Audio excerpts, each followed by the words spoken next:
हाँ हाँ, वो तो मैं कर लूँगी। मुझे खाना पकाना बहुत अच्छा आता है ना माँ जी? हाँ, मेरी बहू बहुत अच्छा खाना पकाती है। ठीक है, मैं दोनों के बारे में बात करूँगा और एक दिन तुम दोनों के काम का डेमो लिया जाएगा।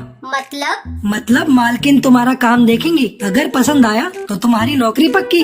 मालकिन ने अगले दिन ही उनसे घर की साफ सफाई कराई और खाना पकवाया। दोनों ने बहुत ही मेहनत से काम किया। मालकिन और उनके पति तो खुश हो गए। अरे वाह, घर तो एकदम शीशे की तरह चमक रहा है और खाना भी बहुत अच्छा बना है। अरे मैं तो कहता हूँ इन दोनों को परमानेंट काम पर रख लो। ठीक है जी, इस तरह इन्हें भी रोजगार मिल जाएगा और घर घर जाकर भीख नहीं मांगनी पड़ेगी। भगवान आप दोनों को लंबी उम्र दे, आपने हम पर बहुत उपकार किया है। हाँ हाँ मालकिन, आप न होती तो हम सदा भीख ही मांगते रह जाते।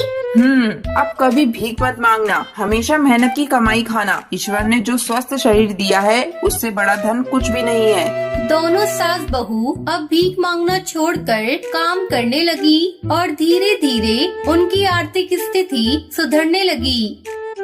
बर्गर ले लो, बर्गर, ताजे ताजे बर्गर, स्वादिष्ट लाजवाब बर्गर। बर्गर ले लो, बर्गर, ताजे ताजे बर्गर, स्वादिष्ट लाजवाब बर्गर। सुंदरवन के जंगल में टुन्नू चिड़ा अपनी पत्नी टोनी चिड़िया के साथ रहता था। टुन्नू चिड़ा बर्गर बेचा करता था। एक दिन वो बर्गर बेचने नहीं गया, तब टोनी चिड़िया उससे पूछती है, क्या हुआ जी, आज आप बर्गर बेचने नहीं गए? यहाँ आराम से चादर तान कर सो रहे हो। क्या करूं भाग्यवान, पक्षी रोज बर्गर खा खा कर ऊब गए हैं, अब वो मेरे बर्गर नहीं खाते। सुनो जी, तुम ऐसा करो, तुम शहर के जंगल में जाकर बर्गर बेचना शुरू कर दो, तुरंत तुम्हारे बर्गर बिक जाएंगे। तुम्हारी बात तो ठीक है, मैं कल ही शहर के जंगल जाकर बर्गर की दुकान लगाता हूँ। अगले दिन टुन्नू चिड़ा बर्गर बनाने का सामान लेकर शहर के जंगल चल देता है और शहर के जंगल में जाकर बर्गर की दुकान लगाता है।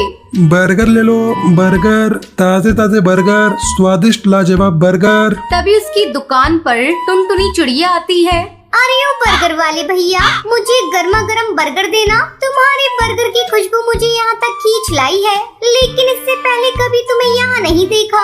हाँ बहन, आज मैं यहाँ नया नया आया हूँ, बर्गर बेचने का काम करता हूँ। कभी यहाँ कभी वहाँ घूम घूम कर बर्गर बेचता हूँ। अगर दुकान अच्छी चली तो अब से मैं यहीं बेचूंगा। ये लो बहन तुम्हारा बर्गर। टुनटुनी चिड़िया बर्गर खाने लगती है। अरे वाह, तुम्हारे बर्गर तो बहुत स्वादिष्ट है। ऐसा करो, तुम 2 बर्गर मुझे पैक करके दे दो, मैं अपने घर के लिए ले जाऊंगी। टुनटुनी चिड़िया बर्गर लेकर चली जाती है। तभी एक और ग्राहक टुन्नू चिड़ा की दुकान पर आता है।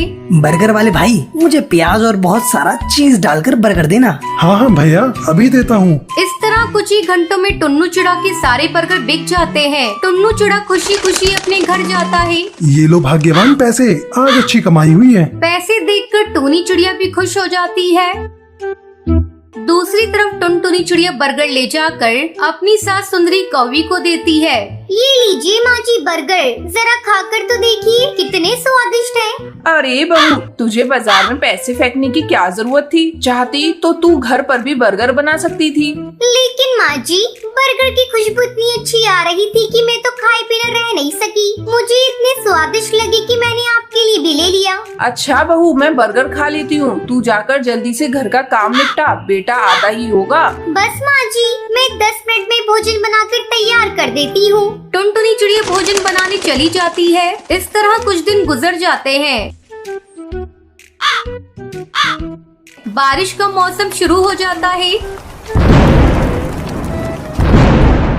एक दिन टुनटुनी चिड़िया अपनी सास से कहती है, माँ जी, बारिश हो रही है, मेरा मन बर्गर खाने को कर रहा है। चलिए ना, चलकर गर्मा गर्म बर्गर खाते हैं। चल बहू, मेरा मन भी बर्गर खाने को हो रहा है। दोनों सास बहू बर्गर खाने के लिए चली जाती है। टुनटुनी चिड़िया अपनी सास सुंदरी कौवी के साथ टुन्नू चिड़ा की दुकान पर आती है। अरे बहन, बहुत दिन बाद आई हो, आओ बैठो, मैं तुम्हें गर्मा गर्म बर्गर खिलाता हूँ। इस बारिश के मौसम में तुम्हें मजा आ जाएगा। टुन्नू चिड़ा उन दोनों को गर्मा गर्म बर्गर खाने को देता है। तभी उसकी दुकान पर जिगर बाज आता है और टुन्नू चिड़ा से चिल्लाकर बोलता है, अबे ओ टुन्नू, निकाल पैसे, किस बात के पैसे भैया? यहाँ जो तूने दुकान लगाई है ना, उसके पैसे। अगर तुझे अपने बर्गर की दुकान चलानी है तो मुझे पैसे देने पड़ेंगे, और अगर तूने पैसे नहीं दिए तो मैं तेरी दुकान तोड़ दूंगा। टुन्नू चिड़िया जिगरबाज में तू में शुरू हो जाती है। ये देखकर टुनटुनी चिड़िया उनकी बातों को मोबाइल में रिकॉर्ड कर देती है और तुरंत पुलिस को फोन करके बुलाती है। टुन्नू भैया, तुम्हें डरने की कोई जरूरत नहीं। इस गुंडे को तुम एक पैसा मत देना, मैंने पुलिस को फोन कर दिया है, वो आती ही होगी। पुलिस का नाम सुनते ही जिगरबाज 9-2-11 हो जाता है। टुनटुनी बहन, तुम्हारा बहुत बहुत धन्यवाद। अगर आज तुम नहीं होती तो ये बाज तो मेरी दुकान तोड़ देता। टुन्नू चिड़िया टुनटुनी का धन्यवाद करता है और टुनटुनी चिड़िया को फ्री में बर्गर भी देता है। उसके बाद टुनटुनी चिड़िया खुशी खुशी अपने घर लौट आती है और जब भी उसे बर्गर खाने का मन होता था वो टुन्नू चिड़िया की दुकान पर पहुंच जाती थी और जी भरकर